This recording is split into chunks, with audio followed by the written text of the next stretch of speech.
안녕하세요. 저는 경기도에 사는 50대 후반 여성입니다. 저에게는 딸이 하나 있습니다. 하나밖에 없는 가족이에요. 남편이 일찍 바람이 나서 집을 나가고 이혼하고 혼자서 키운 딸이라 그런지 딸아이에 대해 애정이 남다른 엄마입니다. 누군가는 유난이라 할 수도 있고 또 누군가는 너무 딸만 바라보는 게 아니냐 할 수도 있지만 저에게는 정말로 딸이 세상 전부거든요. 그 아이를 위해서 살았고 그리고 앞으로도 그 아이를 위해서 살 거라고 해도 과언이 아닐 만큼 말입니다. 딸아이는 얼굴도 예쁘고 공부도 잘하고 착했습니다. 주위에서도 남편 복 없는 사람은 자식 복도 없다더니 그런 것도 아닌 것 같다고 말할 정도로 정말 착하고 예쁜 딸이었어요. 게다가 공부까지 잘했으니 이건 뭐 바랄 게 없었죠. 장학금 꼭 받지 않아도 되는데. 그냥 그런 마음으로 더 열심히 한 거지. 받을 수 있는데 못 받는 건 아깝잖아. 그리고 멋지잖아. 장학금 받고 그 좋은 대학을 간다는 건. 말을 해도 그렇게 예쁘게 하는 아이였어요. 사랑하지 않을 수 없는 아이였습니다. 좋은 대학을 나오고 좋은 직장에 취직하고 정말 남부러울 게 없이 행복했어요. 더구나 결혼할 사람이라고 남편감을 데리고 왔을 때는 정말 그 행복감이 하늘을 찔렀던 것 같습니다. 사위는 의사였어요. 강남의 병원을 크게 개원한 잘 나가는 의사요. 그 정도면 당연히 본인 집도 굉장히 부자였습니다.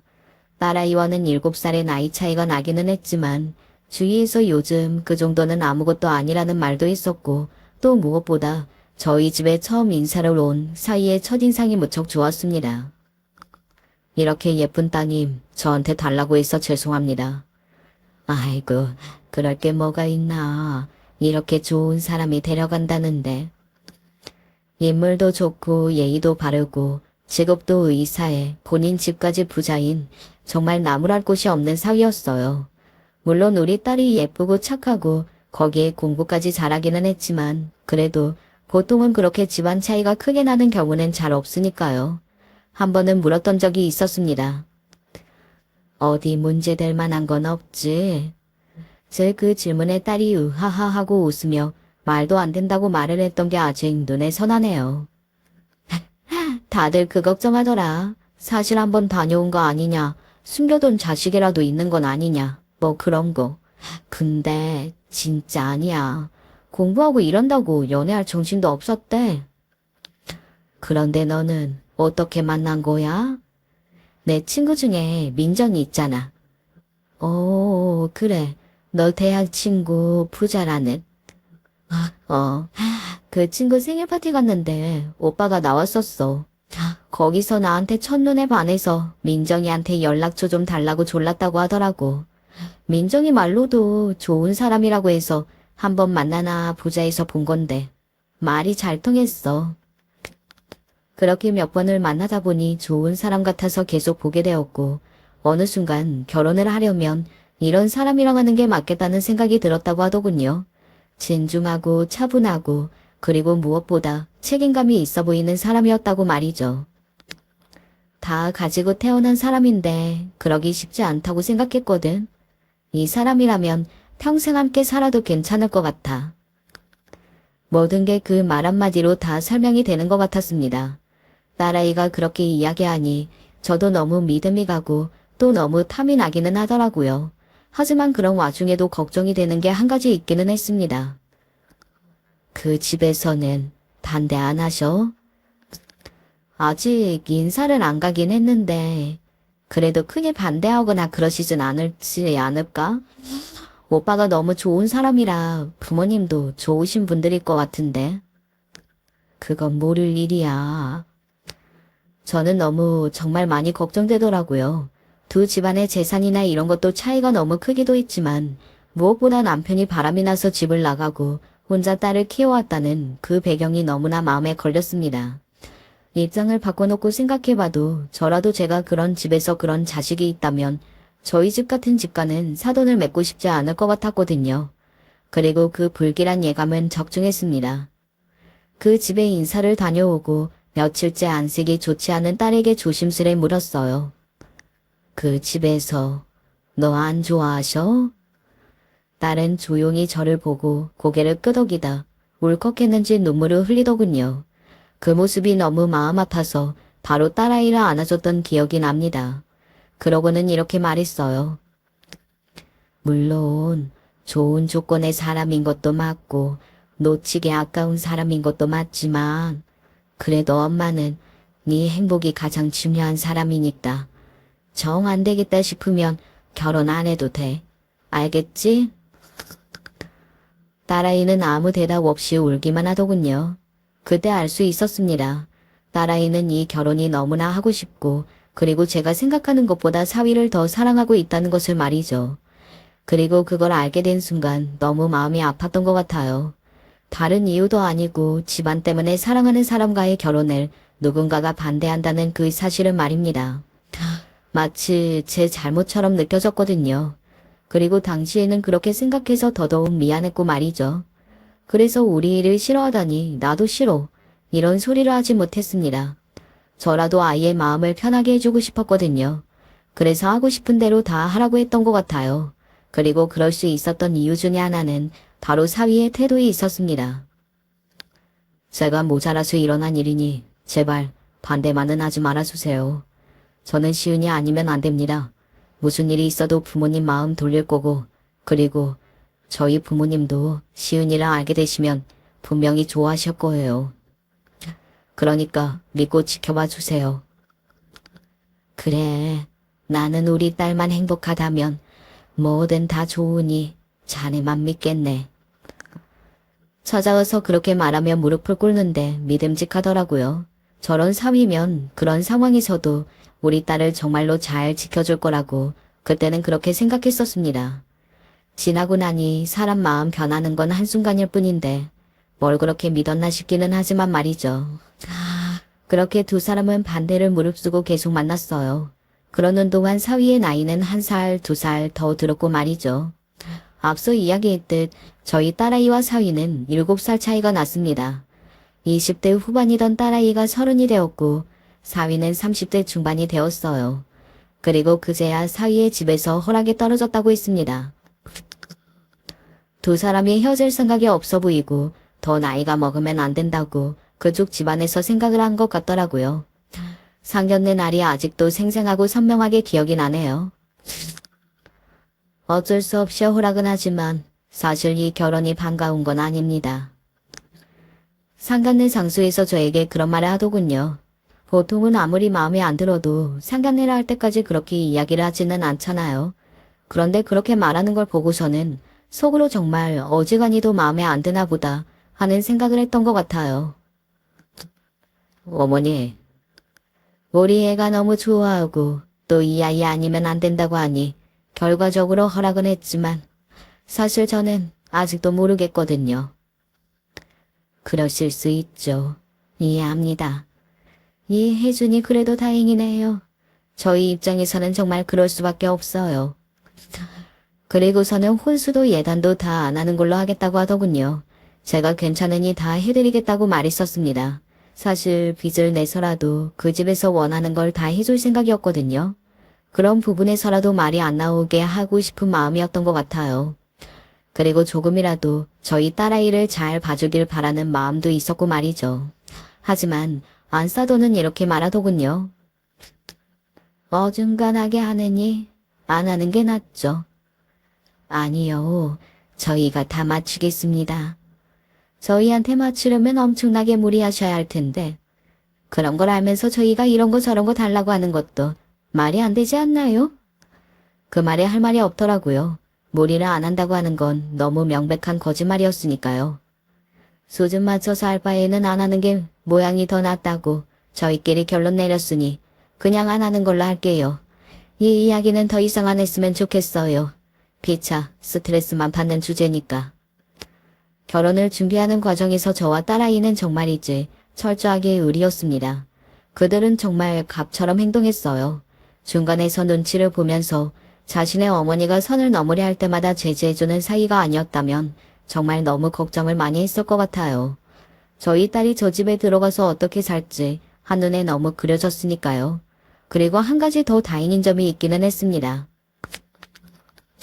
어차피 저희 집이랑 제가 지금 사는 집은 거리가 좀 있어서요. 자네 집에서 신혼살림 차리기로 한 건가? 네. 지금 집이 병원이랑도 가깝고 애초에 오래 살려고 좋은 집으로 구한 거기도 하고요. 인테리어만 싹 바꾸고 그냥 여기서 살기로 시은이랑 이야기 끝냈어요. 그러니까 너무 걱정하지 않으셔도 돼요. 저랑 어머니도 왕래가 거의 없었는걸요. 저도 병원 일하느라 바쁘고 시은이도 회사 생활할 거고. 맞는 말이잖아요. 시댁이랑 신혼집 가는 거리가 꽤 있는 편이기도 했고 딸아이 시댁 어르신들도 다들 자기 일이 있었거든요. 게다가 사위는 의사에 딸아이는 대기업을 다니고 있었으니 서로 만날 시간 자체가 적을 걸로 생각했습니다. 만날 시간 자체가 적으면 부딪힐 일이 적은 거니까요. 게다가 자신도 있었던 것 같아요. 저희 딸아이는 정말 좋은 아이니까 그 사람들의 마음을 돌릴 수 있을 거라고 말이죠. 오래 보다 보면 저희 아이를 안 좋아할 수는 없을 거라고 그런 확신이 있었습니다. 그렇게 딸과 사이는 결혼을 했어요. 결혼식부터 그냥 차이가 엄청나게 많이 나기는 했습니다. 하객의 수나 그 하객의 사회적 위치 같은 것들도 말이죠. 딱 보면 알 수 있잖아요. 저 사람들은 어딘가에서 다들 한가닥하는 사람이다. 뭐 이런 거요. 그런 부분에서 상당히 비교가 될 수밖에 없었어요. 나름대로 끌어모은다고 다 끌어모은 건데도 다 끝에도 미치지 못하더군요. 그건 아마 그 결혼식장에 있는 모든 사람이 다들 느꼈을 겁니다. 시은이 결혼 엄청 잘하나 봐.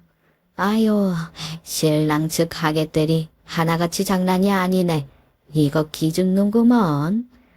하고 저희 쪽 하객들이 지나가듯 그런 소리를 할 정도였으니까요. 그리고 안사돈도 그 이야기를 많이 듣고 있었던 건지 결혼식 내내 표정이 좋지는 않았습니다. 그리고 굉장히 뭔가가 마음에 안 든다는 듯 저희 쪽을 계속 바라봤고 말이죠. 생각보다 더 쉽지 않네요. 지나가듯 그렇게 이야기했던 게 가슴에 아직도 콕 박혀 있어요. 안사돈도 마음은 먹고 가고는 했지만 생각보다 사람들이 더 수군거리고 그리고 그런 것도 있었겠죠. 여자들끼리 자존심 싸움 같은 거 말입니다. 누구네 아들은 어느 집 딸이랑 했는데 너는 참 며느리 복이 없다는 등 그런 말 말이죠. 원래 주위에서 그렇게 한두 마디씩 떠드는 거 어떻게 보면 타격이 더 큰 법이잖아요. 그리고 그러라고 일부러 약을 올리는 사람들도 주위에 많고 말이죠. 아무튼 안사돈은 결혼식 내내 굉장히 불편한 기색을 보였습니다. 사실 저야 안사돈과 직접적으로 볼 일이 없잖아요. 그래서 결혼식 이후로 한동안 볼 일이 없었기 때문에 마지막 그 표정으로 안사돈을 기억하고 있었거든요. 그래서 딸아이를 더더욱 걱정했고 말이죠. 결혼하고 신혼여행을 하고 오고 저희 집에 먼저 인사로 오겠다고 했을 때도 나는 괜찮으니 무조건 시댁에 먼저 가라고 했습니다. 딸아이와 사이가 괜찮다고 우리 집에 먼저 오겠다는 걸 제가 듣고 말렸어요. 그러면 제 마음이 불편하다고 말이죠. 그래서 인사도 시댁을 먼저 갔습니다. 안사돈은 어떻든. 그리고 저희 집에 인사 왔을 때 딸아이에게 물었어요. 딸아이는 어깨를 으쓱해 보이더군요. 별말 없으시던데? 그냥 잘 다녀왔냐? 선물 고맙다. 그 정도였어. 그래? 이제는 빼도 박도 못하게 한 가족이 되는 거니까 잘 봐줄기로 한 게 아닌가? 이러나 저러나 며느리 된 건데 어쩔 수 없잖아. 그렇다면 다행이긴 하지만 제 직감은 거기서 끝낼 양반이 아니라고 외치고 있었지만 딸아이가 정말 아무렇지 않은 얼굴로 그렇게 이야기하니 그냥 그 말을 믿었습니다. 그래서는 안 되었던 거라고 가볍게 생각할 문제가 절대 아니었다고 지금은 생각하지만 지나간 일을 후회하는 것만큼 소용없는 일은 없겠죠. 아무튼 당시에 저는 딸아이가 잘 지낸다고 하니 그 말만 믿었습니다. 딸아이의 결혼 생활에 뭔가를 간섭하다는 것 자체가 상당히 조심스러웠어요. 저는 그래서는 안 될 것 같다는 생각을 계속했었던 것 같습니다. 그러던 어느 날이었어요. 딸아이가 병원에를 간다는 겁니다. 산부인과를 말이죠. 정말 기다리던 소식이 올 것 같아서 너무 기쁘고 들뜬 마음에 물었어요. 무슨 좋은 소식 있니? 아니, 그건 아닌데 어머님이 한번 가보는 게 어떻겠냐고 하셨어서. 너희 시어머니가? 원래 결혼 전에 다 검사를 해봐야 하는데 못하고 넘어간 게 영 찝찝하시다고. 그런 이야기를 들은 적이 있었습니다. 좀 산다고 하는 사람들은 결혼하기 전에 산정 검사 같은 것을 다 한다고 말이죠. 다만 딸아이는 결혼하기 전에 사위가 그런 건 하지 말자고 엄포를 놓았던지 아무것도 하지 않은 것 같았지만요. 걱정이 안 된 건 아니었습니다. 아무런 문제가 없을 걸로 생각하면서도 제가 딸아이를 힘들게 가졌던 게 자꾸만 머릿속을 떠나지 않았거든요. 그래서 병원을 간다고 했던 날 저녁에 바로 딸아이에게 연락을 했었어요. 별건 아닌데. 딸아이의 그 말이 심장이 철렁하고 내려앉는 기분이 들었습니다. 별건 아닌데 라는 말은 그래도 무슨 문제가 있다는 이야기긴 하잖아요. 작은 문제라도 말이죠. 왜? 무슨 일인데? 제가 다급하게 물었더니 딸아이가 정말 아무 일도 아니라는 듯 웃으며 대답했습니다. 하지만 저는 알 수 있었어요. 딸아이도 근심 걱정이 가득하다고 말이죠. 근종이 있고 내막이 남들과 비교하면 조금 약한 편이라 착상되는 게 조금 어려울 수도 있다고 하네. 불임 이런 건 아니고. 딸은 별일 아니라고 했지만 저에게는 상당히 큰 별일처럼 느껴졌습니다. 그리고 그건 딸아이의 시어머니도 마찬가지로 그렇게 느끼는 듯 했고요. 사실 그런 건 그 누구의 잘못도 아니잖아요. 그런데 저나 딸아이는 마치 죄인이 된 것 같은 기분을 느껴야만 했어요. 아마 모든 딸 가진 부모들은 이런 제 심정을 이해하실 겁니다. 그리고 그 이후로 딸아이를 만날 때마다 어딘가 표정이 좋지 않았어요. 그리고 늘 생각이 많아 보였고 말이죠.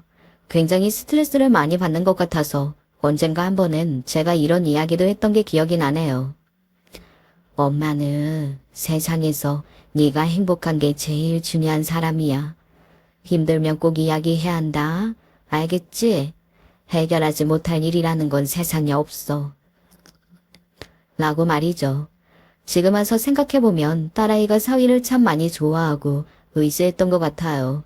그러니 그 거지 같은 환경 속에서도 그만큼이나마 버틴 걸 거라고 생각합니다. 하루하루 말라가는 딸아이는 저에게 이렇게만 말했어요. 다른 건 나를 괴롭히는 건 없어. 다만 나는 엄마가 되고 싶은데 그러지 못할 수도 있다는 게 그게 내 문제라는 게 너무 힘들어서 그래. 시댁에서 달리 무슨 말을 하거나 스트레스를 주는 것보다 딸아이는 자신이 임신하지 못할 수도 있다는 사실에 더더욱 힘들어하는 것처럼 보였습니다. 그래서 저는 사실 옆에서 도닥여주는 것 말고는 다른 걸 할 수는 없었던 것 같아요. 그리고 마음이 너무 많이 아팠습니다. 어떻게 도와줄 수 없는 일이었으니까요. 그러던 어느 날이었습니다. 엄마, 나 아무래도 임신 같아. 어? 정말? 테스팅에도 두 줄 나왔고, 그리고 나 요즘 입맛도 없고 아무래도 맞는 것 같아. 그러면서 세상에서 가장 행복해 보이는 목소리로 내일 병원에 간다는 딸아이의 전화를 받고서는 저도 뛸 듯이 기쁘고 설레었던 게 기억이 나네요. 하지만 그 다음날 저녁 늦게까지 딸아이에게 전화가 오지 않았고 제가 먼저 연락을 했었습니다. 엄마, 이미 많이 온 듯 잔뜩 기운이 빠지고 지친 목소리의 딸이 전화를 받았습니다. 심장이 정말 철렁 내려앉다 못해 다리에 힘이 풀리는 기분마저 들었던 것 같아요. 왜? 무슨 일이야? 왜? 제가 다급히 물었고 딸아이는 대답하지 못하고 다시 울기 시작했습니다. 그 우는 소리를 듣는데 심장이 다 뜯겨나갈 것 같은 기분이라는 게 바로 이런 거구나. 이런 기분이 들 수도 있구나 하는 생각을 했던 것 같아요. 나 임신 아니래. 세상에서 가장 절망적인 목소리로 그렇게 이야기하는 딸아이의 말을 들으며 저도 절망했습니다. 저는 딸아이가 임신이 아니라서 절망을 한 건 아니었어요. 그 목소리가 세상에서 가장 슬프고 처참하게 들려서 그런 딸아이의 목소리에 세상이 무너진 겁니다. 상상 임신이래. 그리고 그 말에 두 번 무너졌습니다. 얼마나 원하고 바랬으면, 얼마나 간절했으면 그렇게 상상 임신을 했을까 하는 생각에 가슴이 미어졌어요. 하지만 딸 앞에서 그런 제 마음을 티를 낼 수는 없었습니다. 지금 가장 힘든 건 다름 아닌 딸아이일 테니까 말이죠. 괜찮아. 너무 힘 빼고 울고 슬퍼하지 마. 그러면 찾아올 아이도 안 와. 알겠지? 엄마가 스트레스 안 받는 게 제일 중요해. 알지?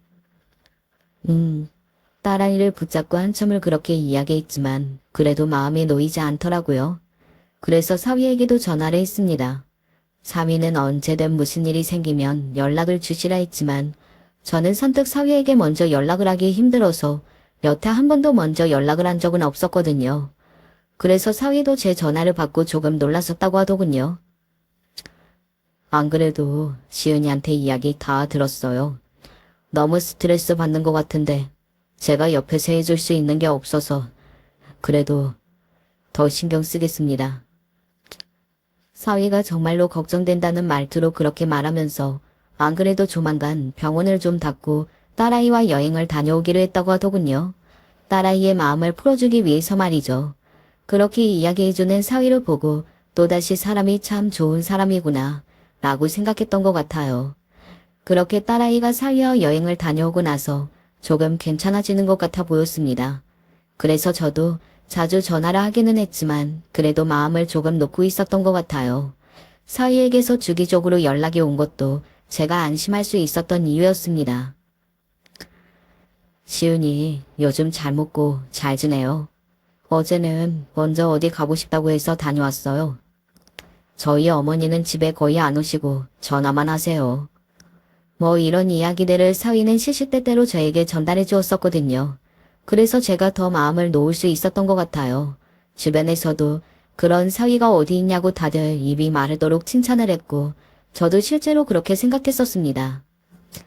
그래서 그런 일이 생길 거라고는 상상조차 못했던 것 같아요. 그날은 아직도 선명하게 기억이 납니다. 그리고 아마 평생 잊을 수 없을 거예요. 일을 마치고 함께 일하는 사람과 카페에서 이런저런 수다를 떨고서는 집으로 들어오는 길이었습니다.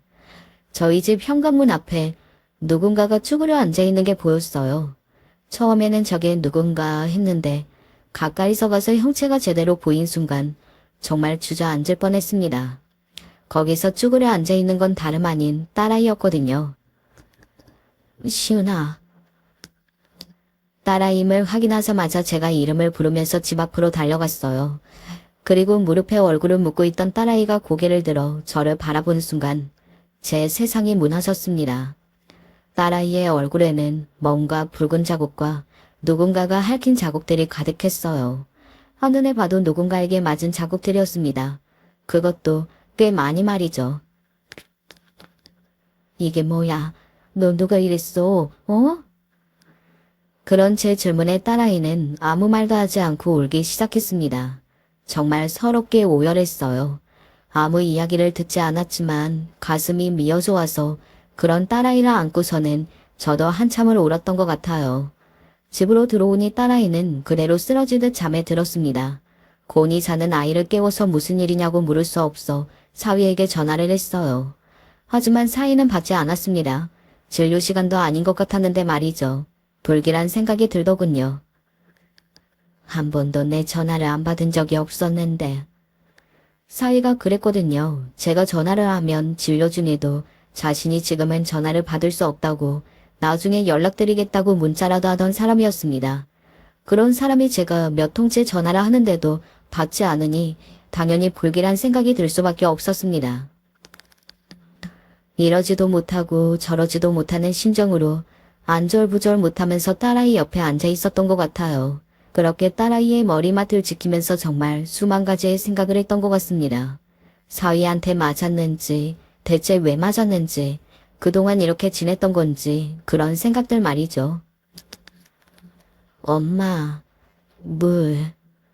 예언한 딸아이가 처음으로 건넨 말이 물을 달라는 말이었습니다. 저는 냉큼 물을 떠다가 줬습니다. 묻고 싶은 말들이 너무나 많았지만 일단은 기다리는 게 맞을 것 같아서 딸아이가 먼저 입을 뗄 때까지 기다리고 있었어요. 엄마, 나 이혼할래. 더는 못 살겠어. 딸아이가 처음 꺼낸 말이 그거였습니다. 이혼을 하겠다는 말 말이죠. 저는 다 상관이 없었어요. 이혼이고 뭐고 그게 중요한 게 아니었습니다. 지금 내 딸을 이렇게 만든 사람이 누군지 그걸 알아야 했거든요. 그래서 조심스럽게 딸아이에게 물었습니다. 닥서방이 이랬어? 라고 말이죠. 그때까지만 하더라도 사위 말고는 이런 짓을 할 사람이 없다고 생각했거든요. 이렇게 맞고 와서는 울면서 이혼을 하겠다는데 누구라도 그렇게 생각할 수밖에 없잖아요. 하지만 딸아이는 조용히 고개를 저었습니다. 그리고는 이렇게 이야기했어요. 그 사람도 나한테 잘못하기는 했지만 때린 건 그 사람이 아니야. 라고 말이죠. 그래서 제가 다시 물었습니다. 그러면 누가 그랬는데, 누가 이랬어? 제 그 말에 딸아이의 눈에는 다시 눈물이 고였어요. 그러고는 울먹이며 겨우 말했습니다. 그리고 저는 딸아이의 입에서 나온 그 말에 엄청나게 충격을 받았던 것 같아요. 어머님이 때렸어. 시어머니가 며느리를 이 정도로 때리는 일, 여러분은 보거나 들으신 적이 있으신가요? 물론 어딘가에서는 있을 수도 있는 일일 겁니다. 하지만 저는 그런 일은 정말로 듣도 보도 못했었거든요. 그래서 한동안 아무런 대꾸도 하지 못하고 그저 멍하게 앉아 있었던 것 같아요. 처음이 아니야. 그리고 그 말에 정말로 뒤통수로 한 대 얻어맞은 느낌이 들었습니다. 이번이 처음이 아니라니 그러면 상습적으로 그런 일이 있었다는 말이잖아요. 저 착하고 예쁜 아이를 때릴 일이 대체 뭐가 있냐고요. 왜? 무슨 일로? 그리고 언제부터? 저는 더 이상 화를 참지 못하고 버럭 소리를 질렀습니다. 그리고 딸아이에게 그간 있었던 일들을 모두 다 들을 수 있었어요. 딸아이도 저에게 말하는 것을 몇 번이고 망설였지만 더 삭히고 있다가는 정말로 병이 걸릴 것만 같아서 이렇게 다 털어놓게 되었다고 하더군요. 처음부터 학대가 있었다고 했습니다. 결혼하고 얼마 지나지 않아 가족끼리 밥을 먹으러 간 자리에서 뺨을 맞은 게 시작이었다고 말이죠. 별일도 아니었어. 그냥 내가 굼뜨다고. 너는 할 줄 아는 게 뭐가 있냐고 그러면서 맞았는데 아무도 뭐라 하는 사람이 없더라. 나중에 남편이 알고 한 소리 하기는 했는데 그게 끝이었어. 그 다음부터는 어머님이 나한테 무슨 짓을 해도 나한테만 미안하다. 네가 참아라. 그러지. 어머님한테는 아무 말도 못하더라고.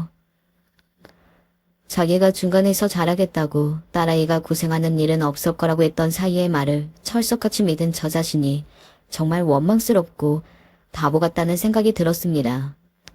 시어머니 학대는 나날이 심해졌다고 합니다. 욕하고 때리고 하는 건 아무렇지 않게 했다고 하더군요. 그리고 상상 임신이라는 걸 알게 되고 나서는 훨씬 학대의 정도가 세졌다고 말이죠. 저는 그 이야기를 듣는 것만으로도 눈물이 나고 손이 덜덜 떨려왔습니다. 상창은 의사 아들인데 아들, 몸으로 꼬신 주제에 임신도 못하면 너는 대체 어디에 쓸모가 있는 거냐고. 앞길 막지 말고 떨어져 나가라고 매일 그런 소리를 들었는데 나는 그래도 버티고 살다 보면 언젠가는 가족으로 대접해줄 줄 알았어. 그런데 그게 내 착각이었더라고. 어느 순간부터 사위도 더 이상 딸아이의 편을 들지 않았다고 했습니다. 이런 일이 있다고 사위에게 이야기하면 이제는 귀찮고 지겹다는 식으로 말을 받아쳤다고 말이죠. 다른 것보다 사위의 그 태도에 절망을 하게 되었다고 하더군요. 이 집에는 나를 가족으로 생각해주는 사람도 그리고 같은 인간으로 생각해주는 사람도 아무도 없는 느낌이 드니까 그냥 죽고 싶다는 생각밖에 안 들었어. 그래도 내가 거기서 버틴 이유는 남편 하나였는데. 그리고 오늘 이렇게 맞게 된 이유에 관해서도 이야기해줬습니다. 거기서 더 분노할 게 있나 싶었지만 있더라고요. 그 인간한테 다른 여자가 생겼어. 참 가지가지하죠. 정말 하나만 하는 인간은 없다는 말이 딱 맞더라고요. 같은 병원 간호사랑 바람이 났다고요. 그래서 집에도 안 들어오고 자기 앞에서 통화도 하고 그러는데 오기로 버티다가 너무한 것 같아서 이야기했다고 합니다. 그랬더니 사위는 들은 척도 하지 않고 시어머니는 이렇게 이야기했다고요.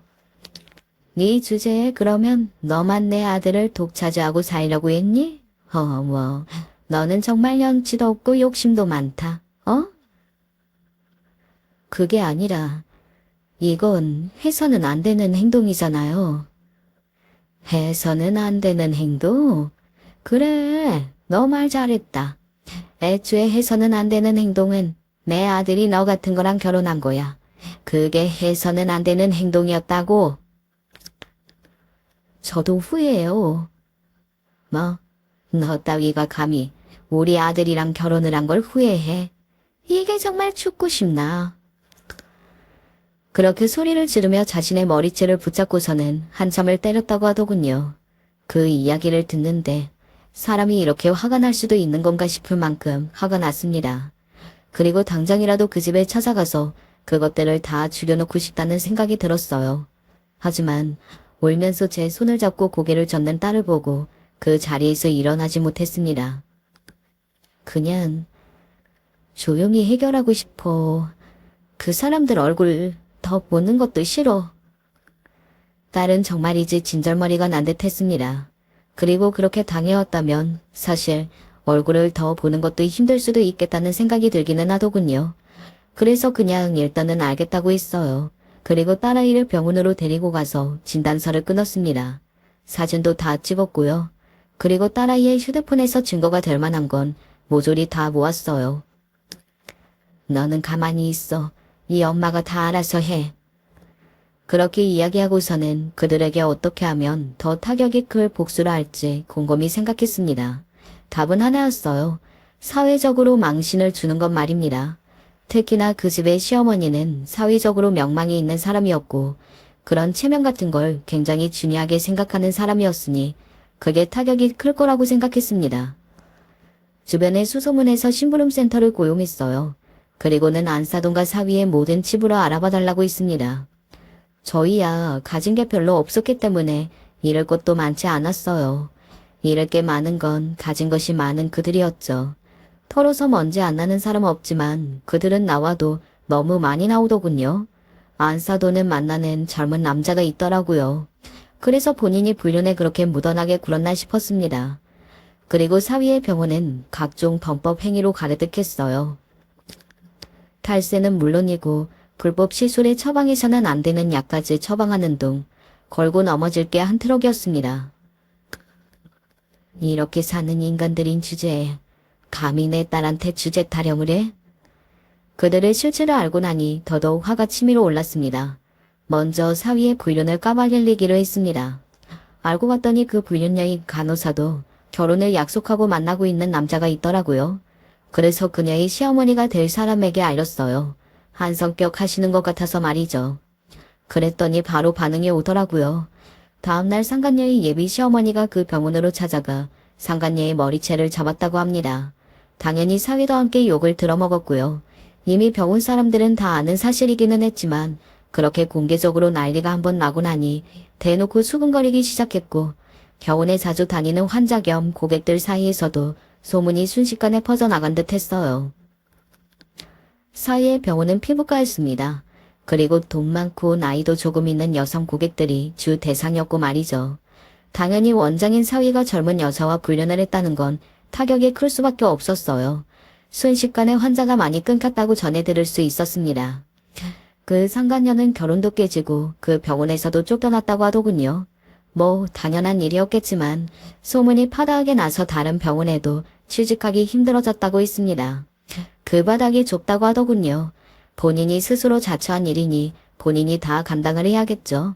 사위는 그래도 쪽팔렸는지 한동안 병원 문을 닫고서는 다른 도내로 병원을 옮겨야 하는지를 고민 중이라고 하더군요. 물론 그렇게 쉽게 다시 재기하게 제가 가만히 두지는 않을 생각이지만 말입니다.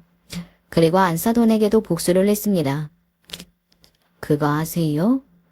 뭐요? 저 집주인 있잖아요. 여자분. 네. 그 고상하게 생기신 분. 글쎄 며느리를 때려가지고 그 며느리가 병원에 입원을 했다는데요? 어머머머머, 정말요?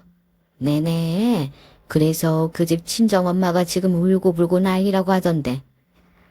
저 집 아들 바람 피워서 병원 문 닫게 생긴 건 들었는데 시어머니가 며느리도 팼다는 거죠? 세상에, 하이, 저런 콩가루 집안을 봤나. 그러게나 말이에요. 사람은 역시 겉모습만 보고서는 모르는 것 같아요. 제가 그 동네 주민인 척하며 이곳저곳에 소문을 냈습니다. 그런 소문이 원래 빠른 거 아시잖아요. 정말 금방 퍼져나갔어요. 소문은 퍼지면서 더 부풀어졌어. 나중에는 그 집 시어머니가 며느리로 혼수 상태로 만들었다. 어디 이름 모를 병원에 입원시켜놓고 친정엄마도 안 보여준다더라. 이 정도까지 퍼졌어요. 그쯤 되니 사돈댁의 두 사돈의 직장에서도 문제가 생긴 모양이었습니다. 특히 바깥 사돈은 그때 다니던 회사에서 사장으로의 승진을 앞두고 있었는데 그런 소문이 퍼져버린 겁니다. 임원 승진은 승진할 때 사돈의 팔종까지 다 캔다고 하더라고요. 당연히 저희 딸아이 소문이 도마 위에 오를 수밖에 없었습니다. 그제야 안사돈에게서 저에게 연락이 왔어요. 제가 그 소문을 퍼뜨렸다는 것도 그리고 사위의 불륜을 상간녀 예비 시어머니에게 알린 사람이 저라는 것도 모른 채 말이죠. 이 시은이가 연락이 통 안 돼서. 안 되겠죠. 제가 절대 연락받지 말라고 했으니까요. 즉 그 단호한 말에 안사돈은 당황한 게 보였습니다. 그간 만날 때마다 굽신거렸던 저를 생각하고 나왔을 테니 말이죠. 사돈께서 뭔가 단단히 오해를 하고 계신 것 같은데. 무슨 오해요? 그쪽이 우리 딸에게 폭행을 행사한 거요? 아니면 사이가 바람이 나서 상간녀 예비 시어머니한테 머리채를 잡힌 거요? 대체 여기서 뭐가 오해라는 말인가요? 저는 일부러 주변 사람들이 다 들으라는 듯 큰 목소리로 말했습니다. 솔직히 엄청 재밌어 보이기는 하잖아요. 주위의 사람들이 하나둘 저와 안사돈의 대화에 귀를 기울이는 게 느껴졌어요. 그리고 안사돈의 얼굴이 새빨갛게 달아올랐습니다. 조금만 조용히. 왜요? 쪽팔린 줄은 알아요? 그걸 아는 사람이 자기 며느리를 그렇게 학대해요? 네? 학대라니요? 그럼 그게 학대가 아니고 뭔데요? 내가 뭐 아무것도 없이 이러는 줄 알아요? 그날 우리 애 병원 가서 진단서 다 끊어놨고 그동안 당신이 우리 딸한테 보낸 문자, 전화 음성 녹음 파일 내가 다 있다고. 어디서 거짓말을 하려고 해? 주위에서 어머머 시어머니가 며느리를 때렸대. 어머머 요즘은 그런 일이 있네? 하는 등의 수근거림이 들려왔고 안사돈은 더더욱 얼굴이 새빨갛게 달아올랐습니다. 하지만 제가 그 모든 증거가 있다고 하니 더 이상 반박은 하지 못하더군요. 그냥 시은이 좀 만나게 해줘요. 왜요? 우리 딸 설득해서 다시 살게 하게? 그러면 당신 아들 불륜도 없던 게 되고 며느리 학대한 시부모라는 소문도 없애서 승진이고 뭐고 다 하려고? 내가 그걸 가만히 두고 볼 것 같아? 제가 그 모든 것을 다 안다는 사실에 안사돈은 굉장히 많이 놀란 것 같더군요. 내가 니들 가만히 둘 줄 알아? 이미 변호사 다 만났어. 소송 걸 거니까 세상 천지에 어디 한번 손가락질 받아봐. 그렇게 소리 지르고 자리에서 일어났습니다. 안사돈은 굉장히 당황한 듯한 모습으로 저를 잡으려고 했지만 저는 그 손길을 뿌리치고 그대로 그곳을 나왔어요. 그리고 바로 다음 날 변호사를 통해 소장을 접수했습니다. 이혼 소송과 폭행에 대한 소송 둘 다 말이죠. 며느리인 딸아이가 소송장을 접수했다는 소문도 금방 퍼졌어요. 그리고 당연히 이미 퍼져있던 그 소문에 힘을 실어줬고 그 소문은 더더욱 날개를 달고 멀리 퍼졌습니다. 사돈댁이 번갈아가면서 딸아이에게 찾아왔어요. 딸아이는 그들을 만나려 하지 않았기 때문에 만남이 성사되지 않았지만 말이죠. 한 번은 집 앞에서 안 가고 버티고 있어서 경찰에 신고했던 적도 있습니다. 경찰이 오니까 바로 가더군요. 그 모습이 또 너무 웃겼던 것 같아요. 정말 비웃음이 비집고 나온다 라는 표현이 딱 맞았던 것 같습니다. 생각보다 여파는 컸습니다. 사위에게는 여동생이 하나 있었거든요. 그 여동생도 결혼을 앞두고 있었고 말이죠. 그런데 그 예비 시댁에도 그 소문이 닿은 모양이더라고요. 그런 지방과는 사돈을 맺을 수 없다며 난리를 치는 바람에 결국 딸내미는 결혼까지 깨졌다고 말이죠. 그 결혼이 깨진 날 안사돈이 저희를 찾아왔었습니다. 집 앞에 와서는 고래고래 소리를 지르더군요. 그래서 다 알게 되었어요. 내가 니들을 가만히 둘 줄 알아? 니들 때문에 내 딸 결혼이 깨졌어. 내 딸이 지금 죽겠다고 난리를 치는데 내가 이대로 있을 것 같아? 감히 내 딸 눈에서 눈물이 나게 만들어 니들 따위가. 그 말을 듣고 제가 밖으로 나갔었습니다. 도저히 못 참겠더군요. 뭐라고? 어떻게 감히 우리 앞에서, 내 앞에서 그런 말을 해? 내가 뭐, 내 딸을 건드렸는데 내가 그럼 가만히 있을 줄 알았어. 네가 때려서 며칠을 누워있던 네 며느리도 내 딸이다. 그 말에 잠시 멈칫하기는 하더군요. 하지만 정말이지 그 뒤로 뱉었던 모든 말은 가관 그 자체였습니다. 제가 녹음을 해뒀는데 이 사연을 쓰기 위해 다시 듣는 중인데 다시 들어도 정말 어이가 없어서 웃음이 나오네요. 댁 내 딸이랑 우리 딸이랑 같아? 뭐가 다른데? 계급 없어졌다고 해도 다 있는 거 몰라? 사람도 급이 있는 거라고. 댁 내 딸이랑 우리 딸이랑 정말 같다고 생각해? 같은 대우를 받을 사람이라고 생각하느냐고. 정말 인간 말쯤이네 이거. 뭐 가진 거 많다고 많이 배웠다고. 자기보다 못 배우고 없는 사람들 달 아래로 보면서 계급 나누는 거. 그거 당신이 다니는 직장 사람들도 알아. 속으로는 이렇게 생각하고 있는 쓰레기라는 거. 지금 우리 대화 내가 녹음하고 있다는 거 알려줄게요. 제가 그렇게 이야기하자 안사돈의 얼굴이 순식간에 새하얗게 질려서는 사색이 되더라고요. 자기도 아는 겁니다. 자기가 방금 뱉은 말이 얼마나 쓰레기 같은 말인지, 자신이 그런 말을 했다는 걸 다른 사람들이 알게 되면 자신을 어떤 시선으로 바라볼지 말이죠.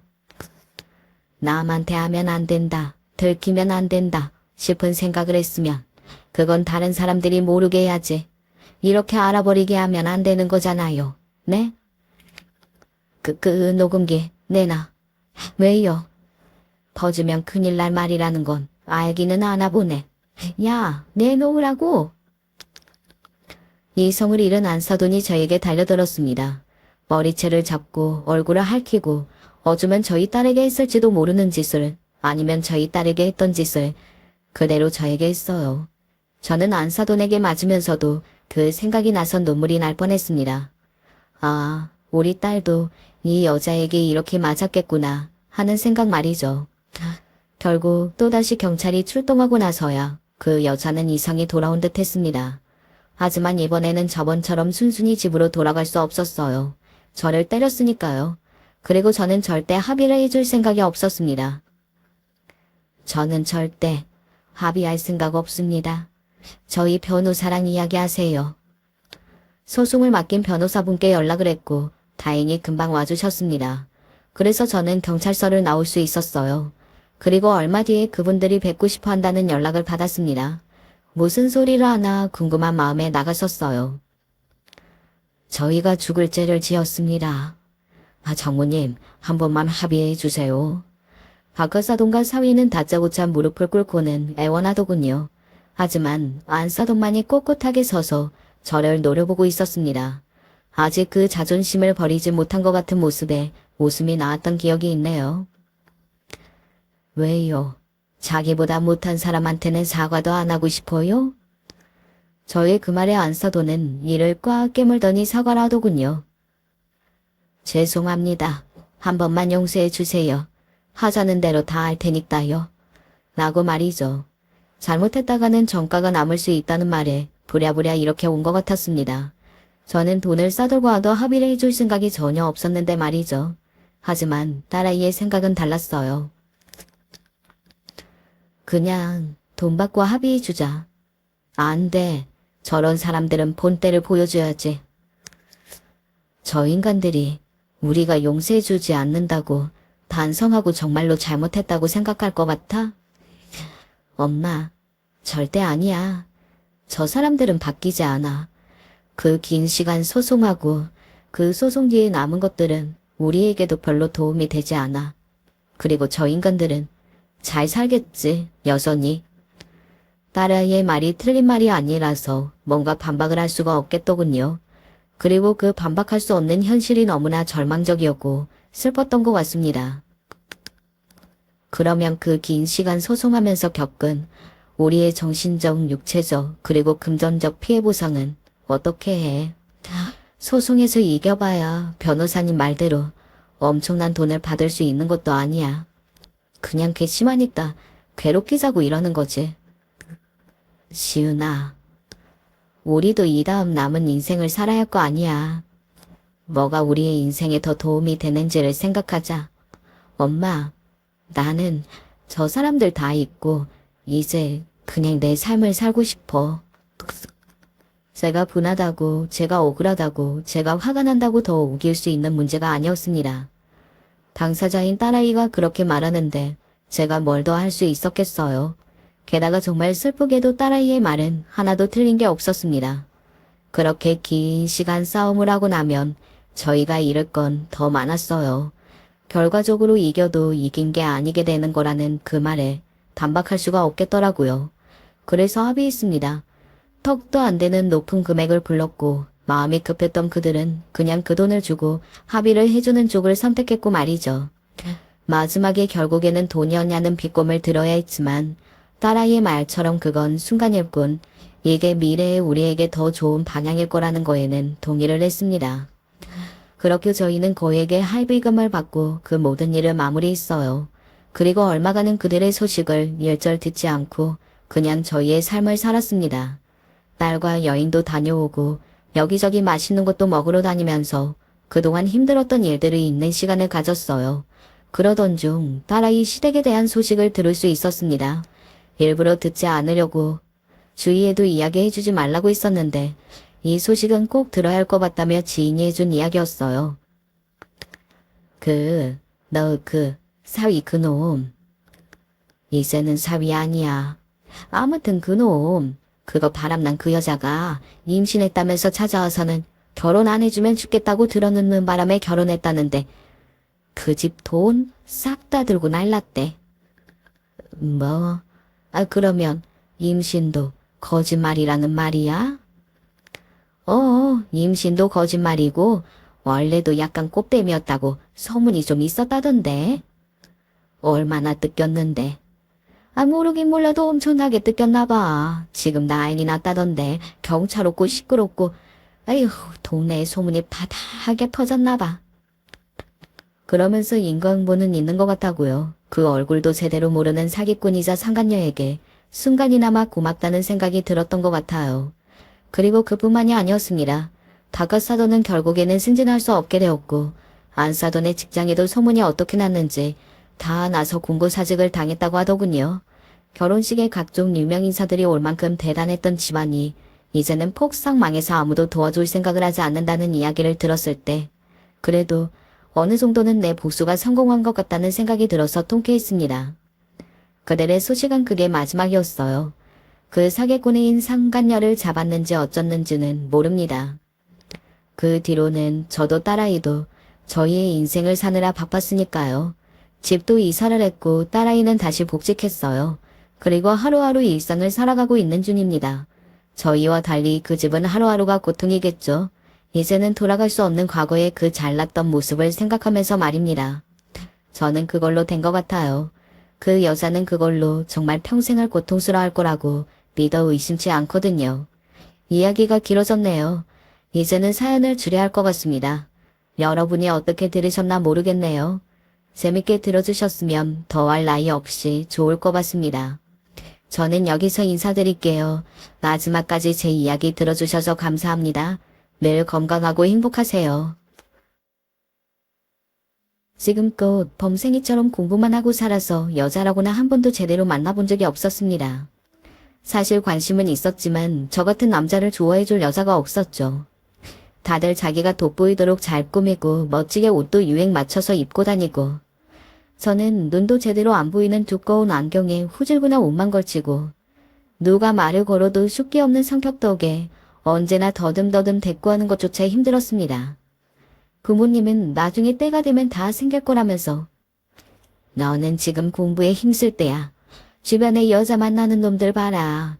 걔네 중에 어디 하나 제대로 된 애들이 있기는 하니? 그에 비해 너는 공부를 잘하잖아. 우리나라에선 공부가 남들보다 위에 설 수 있는 기회야. 나중에 좋은 직장 가지면 여자는 언제든지 따라오는 거니까 일단은 지금 하는 공부에만 집중해라. 라며 제게 계속 공부할 것을 종용했어요. 알겠어요, 어머니. 그래, 우리 아들 착하다. 너는 내가 바라고 말했던 외동아들이야. 엄마는 우리 아들이 그 누구보다 잘 될 거라 믿어. 저희 어머니는 특히 저에게 기대가 크셨어요.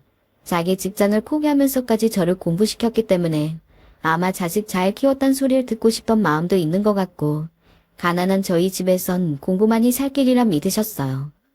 그래서인지 저는 감히 어머니에게 반기를 들을 생각도 못했어요. 그렇게 참 순진하고 바보 같게도 부모님 말만 믿고서 정말 열심히 공부했습니다. 언젠가는 예쁘고 착한 여자를 만날 수 있을 거라는 마음을 가지고 말이죠. 공부가 다행히 저에게 체질에 맞긴 했어요. 하는 과정도 즐거웠고 또 적성에도 맞아서 오래 엉덩이로 붙이고 앉아도 쉽게 지치지 않았어요. 그 덕에 우리나라에서 꽤 괜찮은 대학에 합격할 수 있었죠. 그날 부모님이 얼마나 좋아하셨는지 아직도 선연한데요. 어머니는 눈물까지 흘리시며 이제야 내가 보상을 받는구나 하고 우셨고, 아버지도 저 뒤에서 흐뭇한 표정으로 잘 보고 계셨어요. 지금 생각하면 그 순간이 제 인생에서 가장 최고의 순간이었던 것 같아요. 이런 말하기 그렇지만 그 이후로 제 인생은 정말 별것 없었거든요. 물론 치열하게는 살았어요. 교수를 목표로 하고 있었기 때문에 대학원에도 가야 했고 박사학위도 따고 전공 분야에 대한 나름의 열정을 갈고 닦은 것 같아요.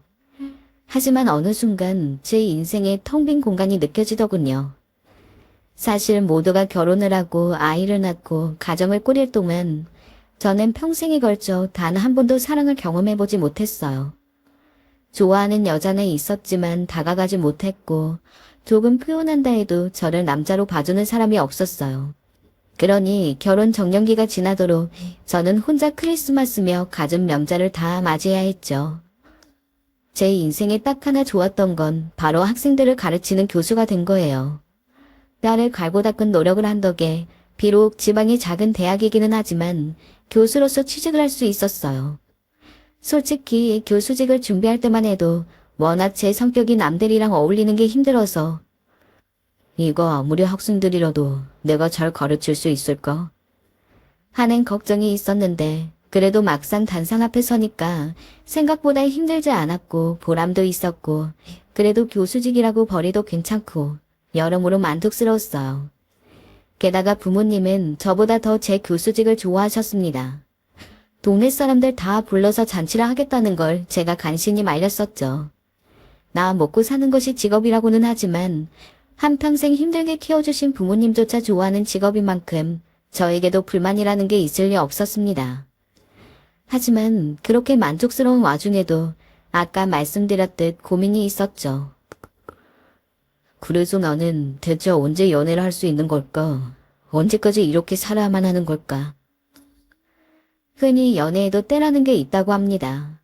그 시기를 지나면은 점점 더 연애를 하기가 힘들어진다고 하더라고요. 제가 딱 그 꼴이었습니다.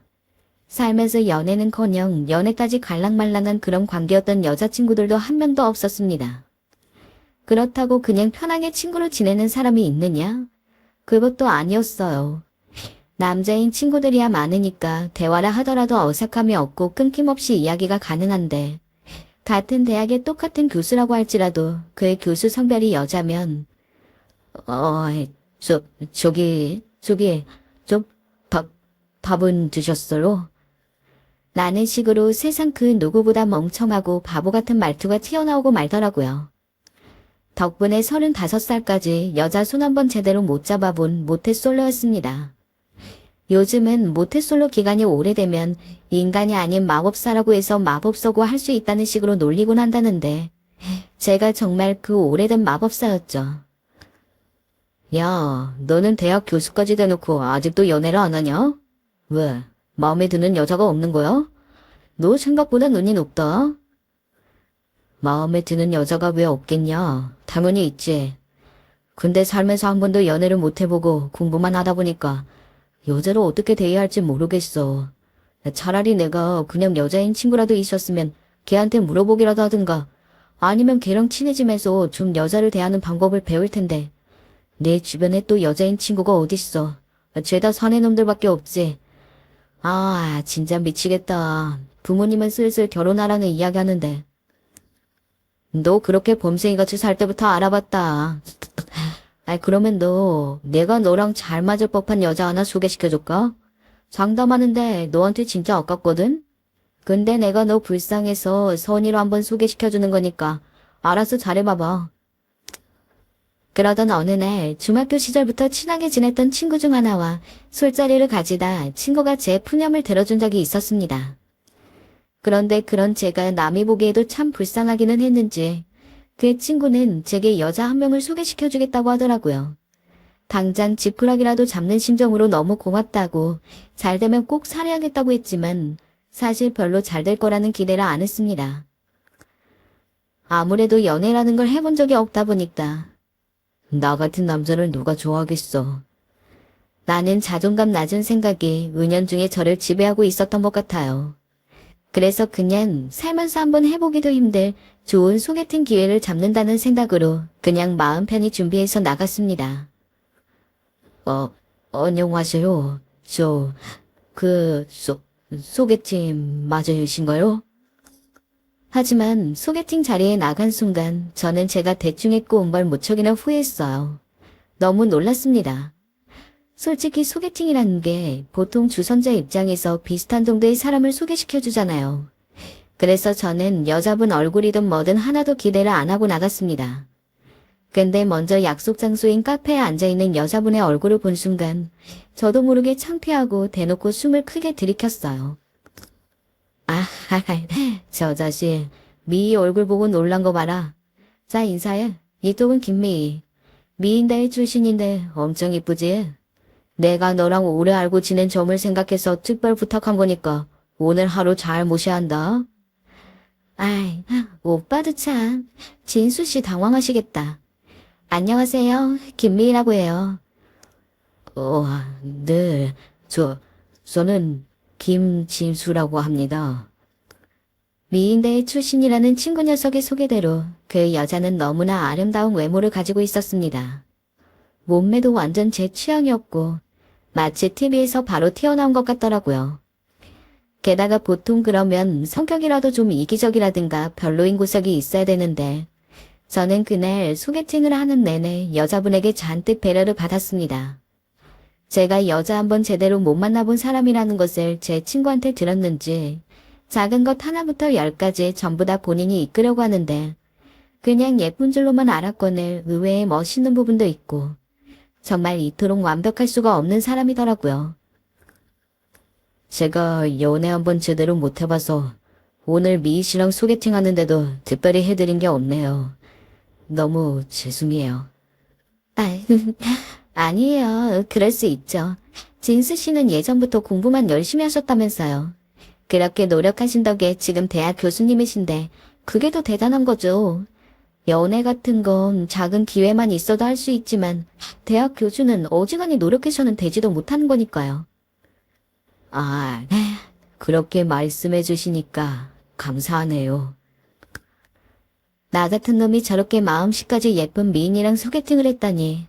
헤어지고 집에 가면서도 정말 계속해서 생각이 났습니다.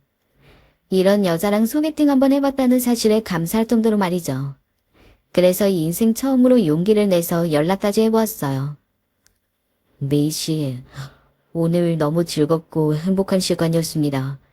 제가 감히 이런 말을 해도 될지 모르겠지만 만약 미희 씨만 괜찮다면 한 번 더 만나고 싶습니다. 그때는 반드시 지금보다 더 발전된 제 모습을 보여드리고 싶습니다. 부디 허락해 주시길 바랍니다.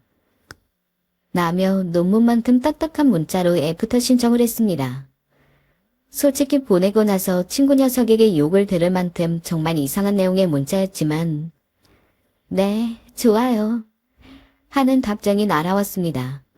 저의 어떤 부분이 마음에 들었는지 모르겠지만 결국 다시 한번 데이트를 하게 되었고 그때 저희는 두 번째 만남에서 기적적으로 연애를 하게 되었습니다. 그것도 제가 고백을 받은 입장이었죠.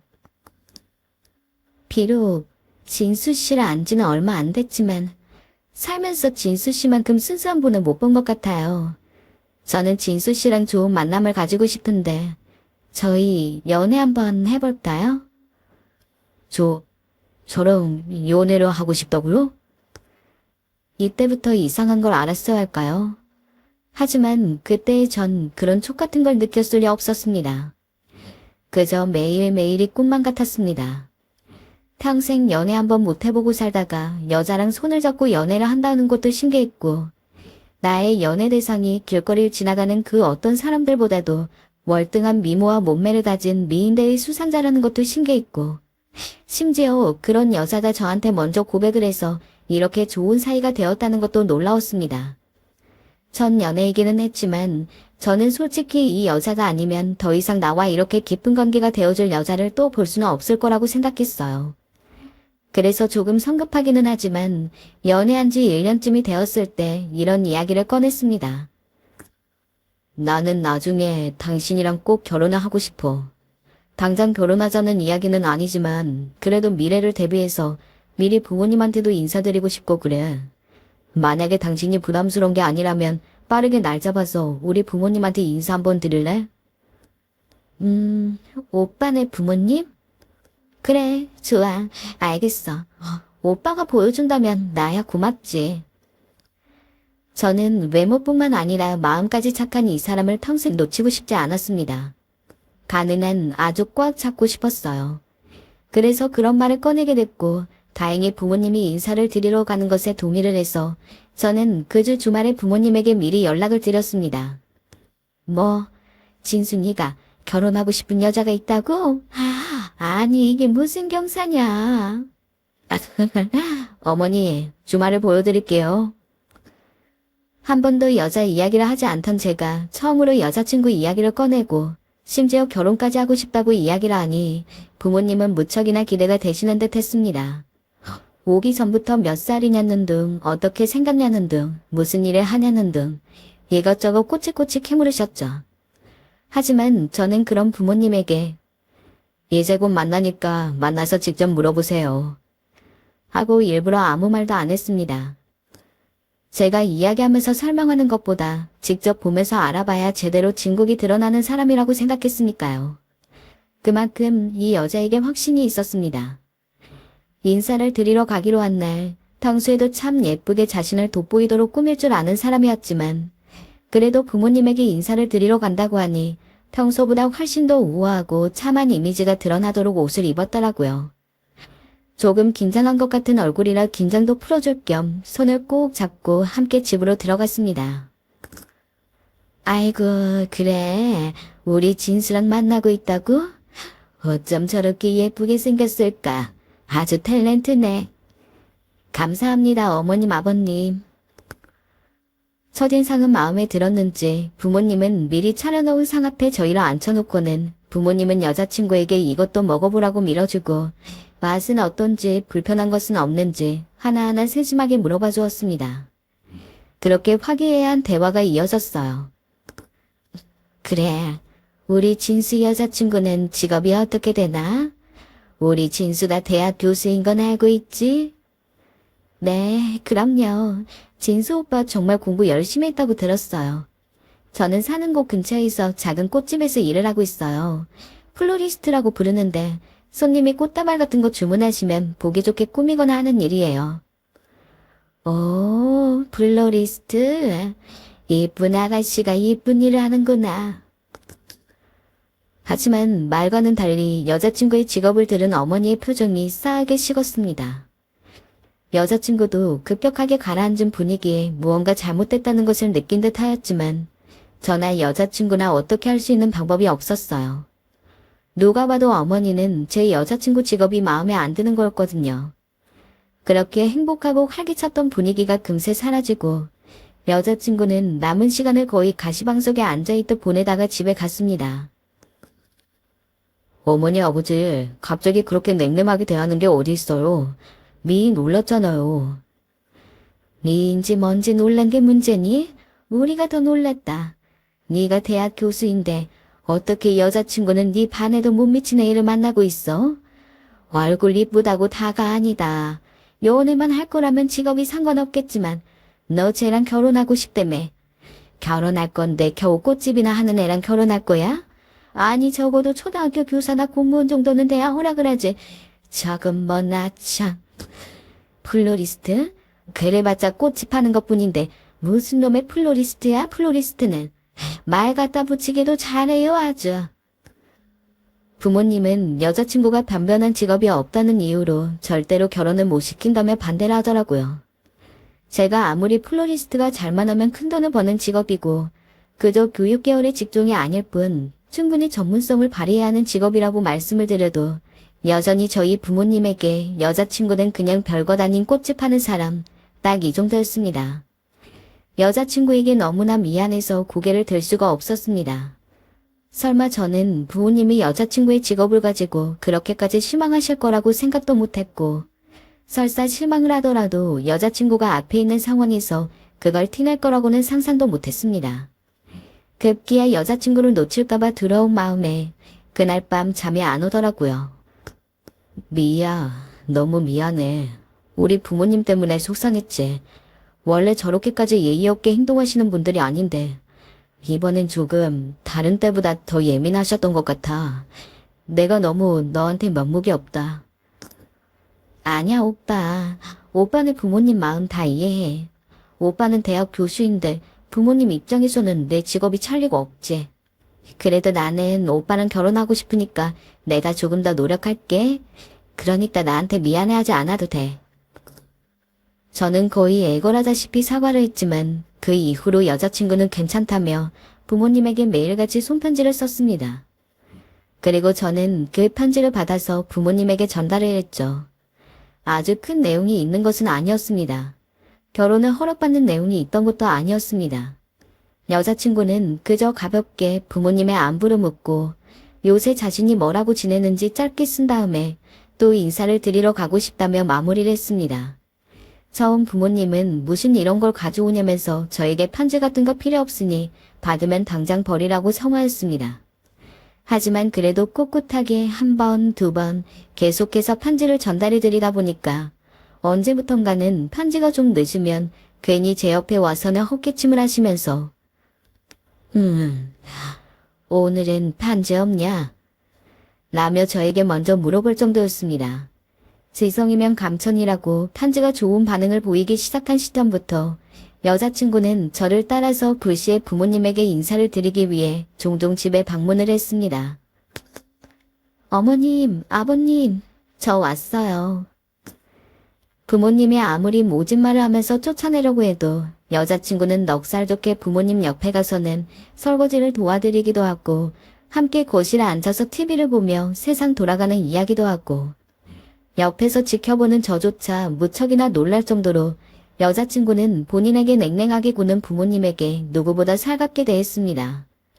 그리고 그런 여자친구의 정성 덕분에 저희는 드디어 결혼 허락을 받을 수 있었죠. 그래, 네 정성이 그 정도니 허락하마. 대신 우리 진수한테 잘해야 한다. 네, 그럴게요 어머니. 여자친구는 냉랭하게 굴었던 저희 어머니한테 살갑게 웃으며 화답했고 어머니도 막상 결혼 허락을 해주신 이후로는 굉장히 잘해주셨어요. 자신이 너무 못되게 군 것 같다며 여자친구를 불러다가 마시는 것도 사주시고 용돈도 주시면서 말이죠. 그럴 때마다 여자친구는 어머님 하며 싹싹하게 굴었습니다. 하지만 그때만 해도 몰랐습니다. 이게 도대체 어떤 계획을 가지고 이루어지는 판인지, 제 가족이 어떤 판에 놀아나고 있는 건지요. 허락을 받은 후 바로 결혼하진 않고 서로 돈을 모으는 시간을 가지게 되었는데요. 당시 저도 교수직에 임용된 지 얼마 되지 않았을 때라 돈이 부족했기에 그러기로 약속했습니다. 그리고 이 시기에 많은 일이 발생했죠. 어느 날 여자친구와 함께 데이트를 하고 있는데 여자친구가 자기가 일하는 곳에 직원을 들였다며 함께 밥을 먹자고 하더군요. 저도 여자친구와 함께 일하는 사람이면 얼굴도 궁금하고 저와 나이대도 비슷하다기에 알았다고 승낙하곤 같이 밥을 먹게 되었습니다. 만나보니 저와 달리 키도 훤칠하고 얼굴도 꽤나 잘생긴 미남형의 남자더라고요. 이런 남자가 제 여자친구와 하루 종일 붙어 있으면서 일을 한다고 생각하니 솔직히 질투가 나긴 했지만 그래도 제 여자친구는 아내가 될 사람이었기 때문에 감정을 누그러뜨렸습니다. 그런데 그 뒤로 이상한 일이 생기더라고요. 밤에 여자친구와 데이트를 즐기고 있을 때면 일이 끝난 시간임에도 불구하고 그 남자에게 계속 연락이 오는 겁니다. 미야, 그 녀석 아무래도 낌새가 이상한데 혹시 널 좋아하거나 하는 거 아니야? 보다 못해 여자친구에게 그리 말한 적도 있지만 여자친구는 번번이 그런 게 아니라며 일 문제로 연락한 거라고 둘러대었습니다. 제가 더 몰아붙이면 여자친구도 화를 낼 것 같고 싸움이 될 것 같길래 거기서 그만두긴 했지만 솔직히 마음은 깨름칙하게 그지없었죠. 그러던 어느 날 제가 염려하던 일이 벌어지고 말았습니다. 바로 그 남자와 여자친구가 함께 있는 장면을 목격하고 만 것이에요. 그것도 여자친구네 집 주차장에서 말이죠. 둘이 다정하게 손을 잡는 장면을 보는데 저는 그만 무릎이 꺾였고 어찌해야 할지 몰라 다리가 덜덜 떨려왔습니다. 그리고 그때 빙긋 웃고 있던 여자친구와 눈이 마주쳤어요. 오빠, 너 어떻게... 저는 더 말할 것도 없겠다 싶어 그만 여자친구로부터 등을 돌렸고 제 집으로 가버렸습니다. 집에 도착했어도 그 장면이 잊혀지지 않아 마시지도 못하는 술을 벌컥벌컥 들이켜 있어요. 다음 날 출근도 하지 못하고 충격에서 벗어나지 못한 채 집구석에만 박혀 있었고요. 부모님은 여전히 저와 여자친구가 사귀는 줄 알고 보약이며 비타민이며 몸에 좋은 것들을 보내주시는데 저는 말도 하지 못하고 혼자 끙끙 앓아야만 했습니다. 페인도 그런 페인이 없었죠. 여자친구는 하루가 멀다 하고 제 집문을 두드렸어요. 제발 문 좀 열어보라면서 할 말이 있다면서요. 그러다 어느 날은 너무 시끄러워 끝이라도 내야겠다 싶어 문을 열었는데 제가 문을 열어준 후 듣게 된 말은 꽤나 충격적이었습니다.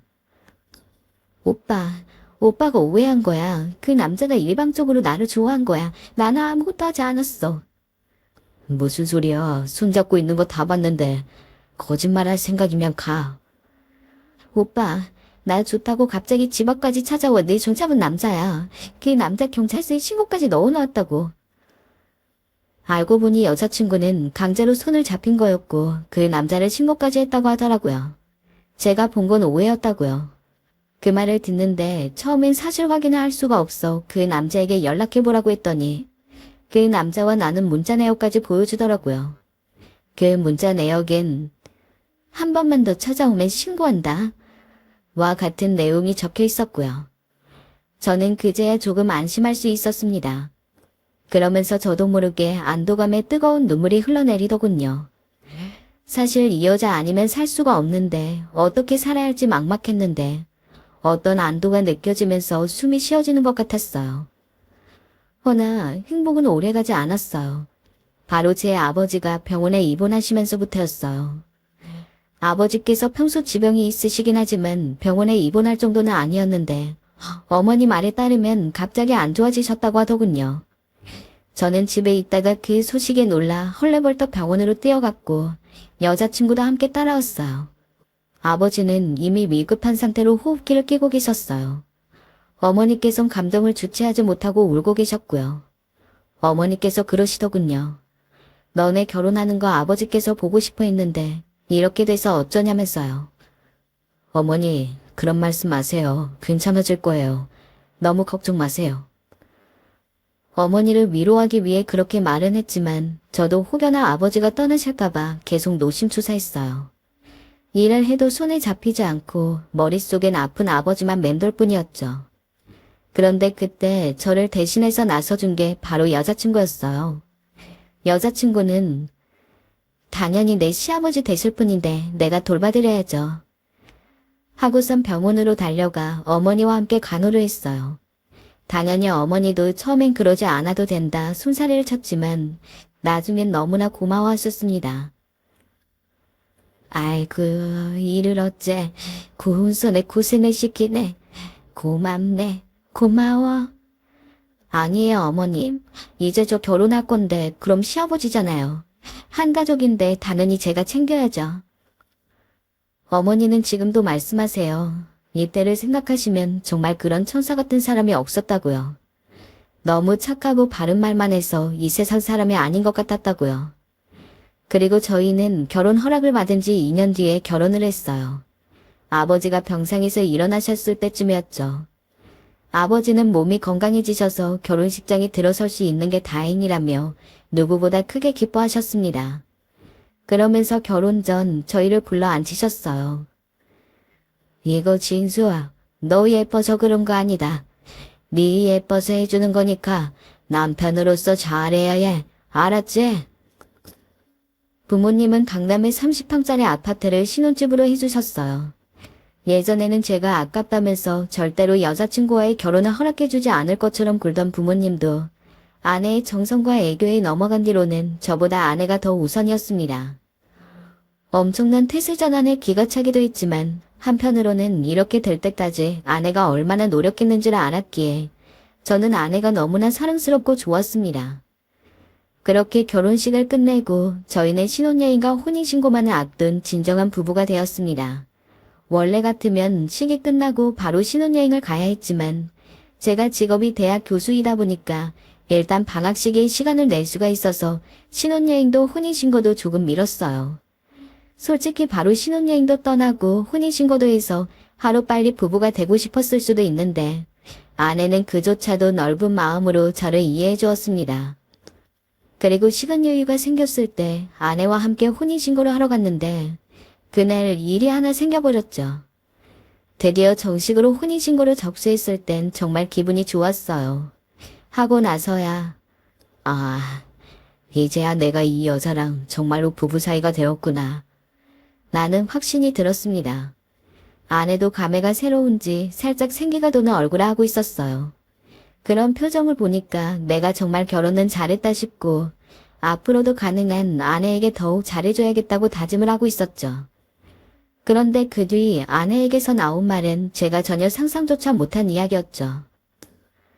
우리 혼인신고했으니까 어머님이나 아버님이 주신 아파트는 공동명의로 하자. 공동명의? 솔직히 저는 조금 놀랐어요. 혼인신고를 한 지 1시간도 안 된 상황에서 갑자기 공동명의라니. 그 아파트 오로지 저희 부모님 돈만 들어간 겁니다. 아내 친정 식구들 돈은 하나도 없고 아내 돈도 마찬가지입니다. 아들이 결혼하니까 그런 아들 잘 살라고 부모님이 해주신 거를 왜 제가 갑자기 아내와 공동명의를 해야 하는지. 물론 그럴 수야 있었지만 갑자기 1시간도 채 되지 않아 공동명의를 제안한 게 이상했어요. 왠지 모르게 느낌이 이상했달까요? 잘못 들은 건가 싶어서 아내만 멀거니 바라보는데 아내는 제가 별다른 반응을 보이지 않자 황급히 다른 말을 덧붙였습니다. 아니, 보니까 요즘 결혼하는 사람들은 다 아내한테 경제권을 맡기고 그러더라고. 솔직히 우리도 결혼했고 나중에 애 낳고 그러면은 당신은 일하더라도 나는 집에서만 있을 거 아니야. 그러면 당신 월급 같은 것도 내가 관리해서 저축할 거 저축하고 당신이 용돈 받아서 생활하는 게 우리 미래에 더 좋기도 하고. 같은 의미로 아파트 같은 것도 요즘은 다들 공동명의 한대. 아내가 아파트 해와도 남편이랑 공동명의 하고 남편이 아파트 해와도 아내랑 공동명의 하고. 솔직히 아내의 그런 요구가 이해가 되는 것은 아니었습니다. 하지만 설마 아내가 어떠한 욕심이나 탐욕을 가지고 아파트가 탐이 나서 그럴 거라고는 생각을 안 했어요. 그냥 정말로 주변 사람들이 공동명의를 해서 자기도 공동명의를 하고 싶다고 이야기를 하는구나 싶어가지고. 에이, 우리 지금 혼인신고한 지 1시간도 안 된 거 알아? 당신 말대로 요즘 사람들 공동명의 많이 하는 거 맞는데 꼭 다 그런 것도 아니야. 정 당신이 공동명의 하고 싶으면 나중에 우리 애들 낳고 다시 한번 생각해보자. 그땐 나도 공동명의 진지하게 생각해볼게. 라고 웃으며 답했습니다. 저는 당연히 아내도 알겠다면서 넘어갈 줄 알았습니다. 근데 저를 보면서 진짜 난생 처음 보는 표정으로 정색을 하더라고요.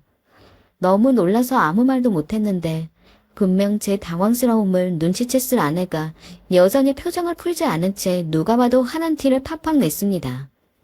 그래도 그때는 그냥 한 번이니까 제가 너무 과민하게 반응하는 거라고 생각하고서 넘어갔어요.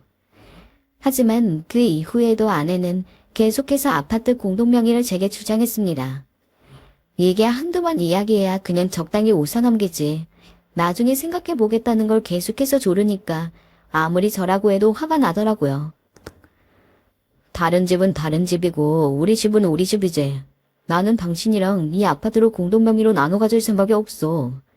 만약에 우리가 결혼한 지 오래되기나 했으면 그때는 또 모르겠지만 우리 이제 막 결혼한 신혼부부야.